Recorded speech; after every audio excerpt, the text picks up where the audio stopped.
This channel does not promote any violent, harmful, or illegal activities. All content provided by this channel is meant for an educational purpose only. আর এবার যে খবরের দিকে নজর রাখবো, মালদার খবরের দিকে নজর রাখতেই হচ্ছে।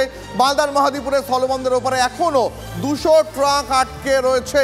তবে পাথরের বেশ কিছু গাড়ি ফিরে এসেছে, কিছু ট্রাক চালক ফিরে আসতে পারলেও এখনো বাংলাদেশে আটকে রয়েছেন প্রায় 50 জন ট্রাক চালক। এই খবরে উদ্বেগ বেড়েছে এপার বাংলার মানুষের। মালদার মহাদীপুর স্থলবন্দরের ওপারে 200-রও বেশি ট্রাক আটকে রয়েছে, যা বেশিরভাগই কাঁচা মালের ট্রাক। বেশ কিছু পাথরের গাড়ি ফিরে এলেও এখনো পর্যন্ত অন্তত 50 জন চালক ওপারেই আটকে রয়েছেন।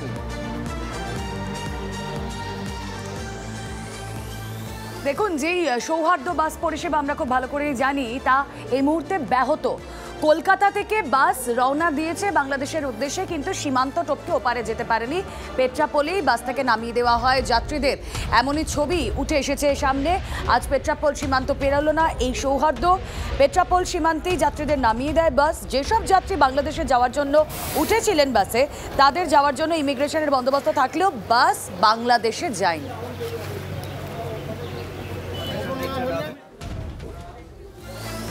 এরপর একবার আপনাকে বিমানবন্দরের ছবিটা দেখাবো। কলকাতা এয়ারপোর্টে আপনারা জানেন যে প্রত্যেক দিনই প্রচুর বাংলাদেশি এপার বাংলায় আসেন, তারা কলকাতা শহরে আসেন। তারা কেউ চিকিৎসার কাজে আসেন, কেউ কেনাকাটার জন্য আসেন।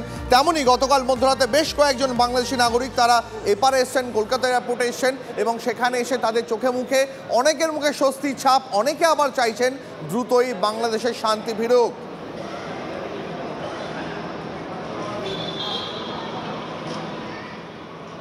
এখন চাচ্ছি যে একটা নির্বাচন হবে, গণতান্ত্রিক প্রক্রিয়া একটা নির্বাচন হবে, সুন্দর সুষ্ঠু একটা নির্বাচন অনুষ্ঠিত হবে, এরপরে ধারাবাহিকতা বজায় আসবে ইনশাল্লাহ। সাবেক যে প্রধানমন্ত্রী পদত্যাগ করছে, এখন সেনাবাহিনীর হাতে চলে গেছে, দায়িত্ব গ্রহণ করছে এখন সেনাবাহিনী। পরবর্তীতে কী হয় তা এখন বলতে পারবো না। দেশ আসলে সেনাবাহিনীর অধীনে যায়নি, সেনাবাহিনী ইন্টারিম টাইমে তারা এটা টেক কেয়ার করছে। অবশ্যই হ্যাঁ, আবার সরকার অবশ্যই গঠিত হবে। যেভাবে ফিরলাম, প্রাণের সংশয় ঝুঁকি হাতে নিয়ে ফিরেছি। আমরা হোটেল থেকে এয়ারপোর্টে যখন বেরিয়েছি, রাস্তায় কমসে কম আমি 4 থেকে 5 লক্ষ লোকের সমাগম দেখতে পেয়েছি। অন্তর্বর্তীকালীন একটা গঠন হোক, সেনা শাসন যাতে না আসে, তখন তো সব কিছু বন্ধ হয়ে যায়, তাই না? তো নতুন করে এখন আবার নির্বাচন হোক।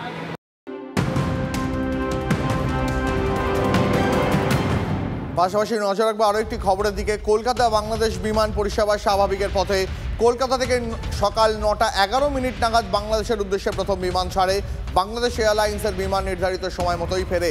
গতকাল গভীর রাতেও বাংলাদেশ থেকে একটি বিমান কলকাতায় ফিরেছে।